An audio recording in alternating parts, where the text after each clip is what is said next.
Cuando empezamos a estudiar farmacología, nos encontraremos con estos dos conceptos básicos, farmacocinética y farmacodinamia. El objetivo de este video es explicar estos conceptos para la comprensión de todo el resto de temas de farmacología. Imaginemos que tomamos un medicamento perfecto. Este comenzaría a actuar inmediatamente, ejercería su efecto beneficioso, no tendría ningún efecto adverso y se excretaría sin producir ninguna toxicidad. Lamentablemente, este medicamento perfecto no existe, y por eso debemos estudiar cada paso para saber qué ocurrirá al administrar un fármaco en particular. En términos sencillos, la farmacocinética es todo lo que le pase al fármaco desde la entrada hasta la salida del cuerpo, y la farmacodinamia son todos los efectos que el fármaco produce en el organismo, mientras se encuentra en él, tanto buenos como malos. También encontraremos el concepto sencillo de que la farmacocinética es lo que el cuerpo le hace al fármaco, y farmacodinamia es lo que el fármaco le hace al cuerpo. Empezaremos con la farmacocinética, y para estudiarla recordaremos el acrónimo ADME, que significa absorción al plasma sanguíneo, distribución al lugar de acción, metabolismo por el hígado o por otros órganos, y excreción por vía renal, biliar o por las heces. La absorción es el paso del medicamento al plasma sanguíneo, por lo cual primero debemos administrarlo por alguna vía. Por esto muchos textos se refieren al acrónimo LADME, por la L de liberación. Las vías de administración son numerosas y dependen del efecto deseado. Si necesitamos una acción inmediata, si necesitamos que el fármaco se libere lentamente. Generalmente conoceremos dos vías, la vía enteral y parenteral. La vía enteral es cuando se usa el tracto gastrointestinal y parenteral cuando no. En las vías enterales tenemos la vía oral, que es la más común, así como la vía sublingual y rectal. En las vías parenterales está la vía intravenosa, intramuscular, subcutánea, también tópica, inhalatoria, como en el caso del asma, intranasal, transdérmica y muchas más que dependerán del fármaco que estudiemos. La absorción de un fármaco es el paso de su modo de administración al torrente sanguíneo. Para esto tenemos varios mecanismos. Imaginemos que estamos en el intestino y queremos absorber un fármaco a la sangre. Si el compuesto atraviesa las membranas celulares con facilidad, se absorbe rápidamente sin necesidad de transportadores ni canales, y eso se conoce como no saturable, ya que si administro más, simplemente se va a absorber más. Si el compuesto en cambio no atraviesa las membranas fácilmente, se suele absorber por medio de canales, transportadores o bombas que utilizan energía como ATP. Estas formas son saturables, ya que una puerta, es decir, canal o transportador, puede llenarse y hacer difícil el paso. La mayoría de fármacos a dosis terapéuticas tiene absorción y metabolismo no saturables. Ahora, hay varios factores que pueden afectar la absorción.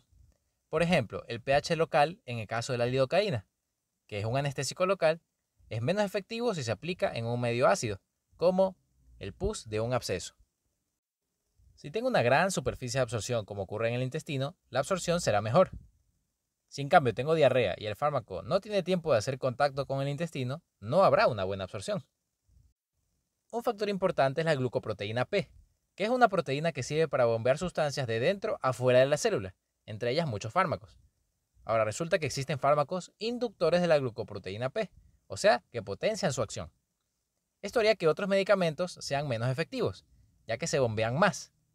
Un ejemplo de esto es la rifampicina, que cuando estudiemos tuberculosis veremos que tiene muchas interacciones y esta es una de las razones.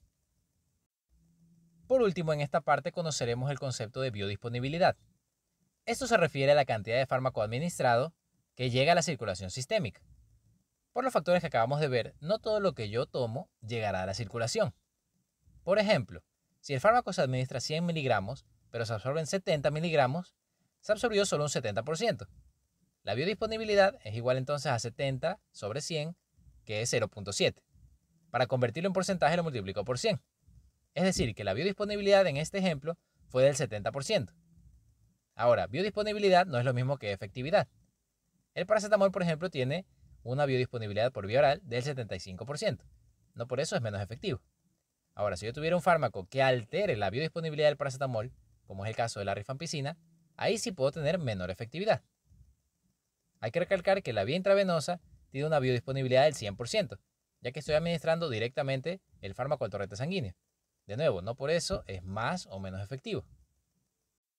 Ahora continuamos con la distribución. Una vez absorbido al plasma sanguíneo, la distribución es el paso del fármaco a todos los tejidos. Usualmente los fármacos tienen una forma libre y una unidad a proteínas, principalmente la albúmina. Esto es importante porque en casos de albúmina baja, como la cirrosis, ya que el hígado es el responsable de producir albúmina, habrá más fármaco libre, con mayor riesgo de toxicidad. Por eso, muchos fármacos requieren ajuste de dosis cuando existe cirrosis. Debemos explicar un concepto que se llama volumen de distribución. Esto se refiere al fármaco que se queda en el plasma luego de haber sido administrado. Veamos un ejemplo. Imaginemos que un fármaco se administran 100 miligramos y que en el plasma se quedan también 100 miligramos. El volumen de distribución es lo que administra el plasma sobre lo que se quedó en el plasma. En este caso, 100 miligramos di, 100 se quedó, es 1. Esto nos indica que este fármaco no se difunde a los tejidos y se queda preferentemente en el plasma, porque di 100 y 100 se quedaron en el plasma. Este fármaco prefiere quedarse en el plasma. Ahora veamos otro fármaco donde se administran 100, pero en el plasma solo se quedó 1 miligramo. ¿Dónde se fue el resto? Se difundió por todos los tejidos, principalmente el tejido adiposo. Entonces, en este caso, el volumen de distribución es 100, lo que di, sobre 1, lo que se quedó, 100, que es un valor elevado. Esto nos quiere decir, en pocas palabras, que cuando el volumen de distribución es elevado, el fármaco se difunde mucho a los tejidos.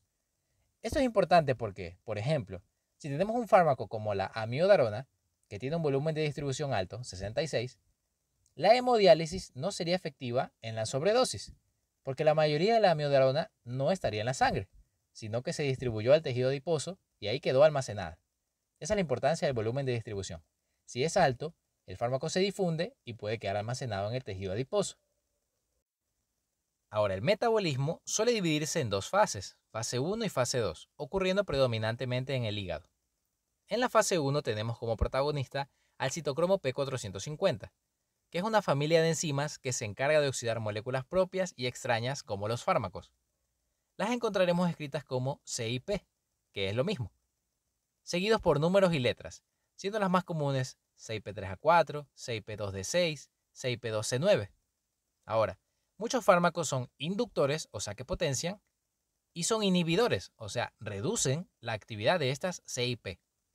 Por lo que si yo tomo un fármaco que se metaboliza por la CIP3A4 y también tomo un inhibidor de la 3A4, o sea, uno que reduce su función, ese fármaco aumentará su concentración y sus efectos adversos. Mientras que si yo tomo un inductor de la 3A4, o sea, uno que aumente la función del 3A4, el fármaco será metabolizado más y su efectividad disminuiría. Por esto es recomendable tener una herramienta que sirva para chequear interacciones farmacológicas. Esto se lo dejo en la descripción. Existe un concepto que leeremos llamado metabolismo de primer paso. ¿Qué ocurre cuando administramos un medicamento por vía oral? Este se absorberá en el intestino y pasará por la vena porta al hígado, donde sufrirá ciertos cambios, y por lo tanto luego llegará al torrente sanguíneo de manera distinta. Puede que llegue un poco menos de cantidad o que el fármaco sea modificado. Esto es algo normal. Sin embargo, la vía parenteral se salta ese paso, así como también la vía sublingual y rectal, que son enterales pero se saltan el metabolismo de primer paso al ir directamente a la circulación. Un ejemplo de esto es la prednisona, un corticoide, que es un profármaco que por el metabolismo de primer paso se activa en el hígado. Por último, la eliminación suele darse a través de la orina, bilis o heces, aunque a veces se da por otras vías. Por ejemplo, la rifampicina, de manera muy famosa, puede pintar de naranja las secreciones, como lágrimas o la orina. Otro concepto a veces difícil que solemos leer es la cinética de eliminación. Esto se refiere a cómo se metaboliza y elimina el fármaco. Encontraremos dos cinéticas, cinética de primer orden y cinética de orden cero. La cinética de primer orden se refiere a que mientras más fármaco hay, más rápido se elimina. Es como en las caricaturas cuando vemos que le tiran carbón al ferrocarril y va más rápido. Mientras más carbón, más rápido. Mientras menos carbón, menos rápido. Mientras que la cinética de orden cero significa que la eliminación es constante. Es decir, que aunque aumente yo la dosis, se sigue eliminando la misma cantidad, con lo que el riesgo de acumulación aumenta. Un ejemplo típico es el etanol, que se ingiere, se elimina, pero si se supera la dosis, comienza a acumularse. Finalmente, hablaremos del concepto de semivida, que se observa a veces como T1/2. Esto quiere decir que luego de una semivida, en el cuerpo quedará la mitad de medicamento. Por ejemplo, el paracetamol tiene una semivida de 2 horas. Quiere decir que si administré 500 miligramos, en 2 horas tendré 250 miligramos. En 2 horas más tendré la mitad de eso, o sea 125 miligramos. Y así sucesivamente. Ojo que semivida no quiere decir lo mismo que la dosificación, porque el paracetamol se toma cada 4 o 6 horas y no cada 2 horas. En resumen, la farmacocinética es lo que el cuerpo le hace al fármaco. Lo absorbe de manera no saturable o saturable, se distribuye, algunos muchos, otros pocos, se metaboliza, algunas veces por el citocromo P450, y se elimina por la vía urinaria, bilis o heces. En el siguiente video veremos la farmacodinamia, lo que el fármaco le hace al cuerpo. Muchas gracias por ver este video, espero que les haya servido y no olviden suscribirse y darle like. Espero que estén muy bien y nos vemos en el siguiente video que será de farmacodinamia.